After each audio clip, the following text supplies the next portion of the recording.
Now, Exodus is the second book in the Bible, and it's right at the beginning of the Old Testament. The Old Testament being the part of the Bible that is all the bits before Jesus was born. Now, the story so far in Exodus is that the Israelites, who are God's special chosen people, are living in Egypt.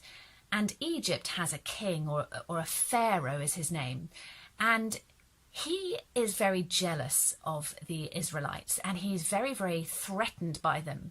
So he decides, you know what, I'm going to make these Israelites my slaves. But the Israelites keep doing well.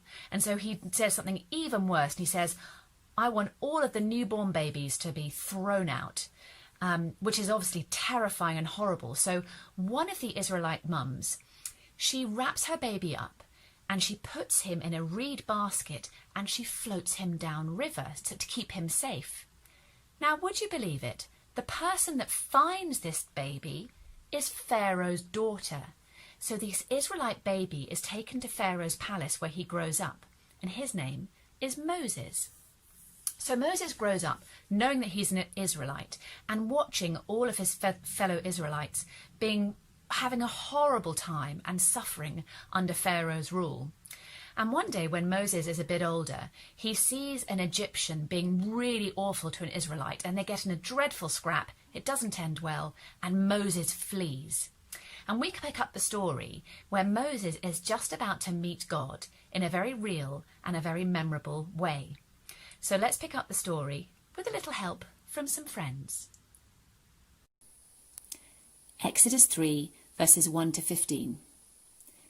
Now Moses was tending the flock of Jethro, his father-in-law, the priest of Midian, and he led the flock to the far side of the wilderness and came to Horeb, the mountain of God.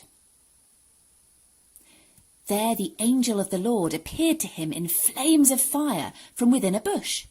Moses saw that though the bush was on fire, it did not burn up.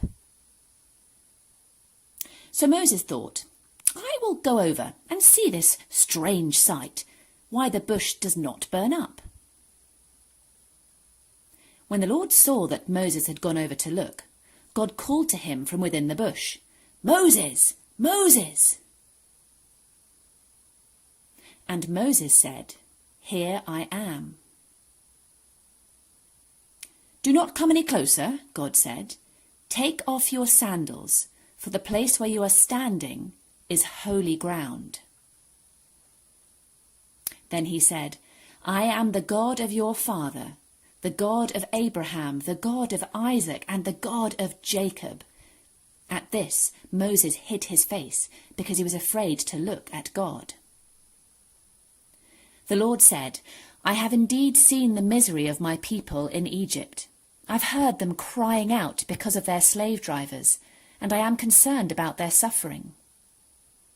So I have come down to rescue them from the hand of the Egyptians, and to bring them up out of that land into a good and spacious land, a land flowing with milk and honey, the home of the Canaanites, Hittites, Amorites, Perizzites, Hivites, and Jebusites.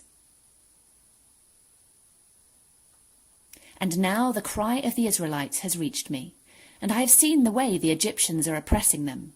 So now, go. I'm sending you to Pharaoh to bring my people, the Israelites, out of Egypt. But Moses said to God, Who am I, that I should go to Pharaoh and bring the Israelites out of Egypt? And God said, I will be with you, and this will be the sign to you that it is I who have sent you. When you've brought the people out of Egypt, you will worship God on this mountain. Moses said to God, Suppose I go to the Israelites and say to them, The God of your fathers has sent me to you, and they ask me, What is his name? Then what shall I tell them? God said to Moses, I am who I am. This is what you are to say to the Israelites. I am has sent me to you. God also said to Moses, Say to the Israelites, The Lord, the God of your fathers, the God of Abraham, the God of Isaac, and the God of Jacob, has sent me to you. This is my name forever, the name you shall call me, from generation to generation. This is the word of the Lord. Thanks be to God.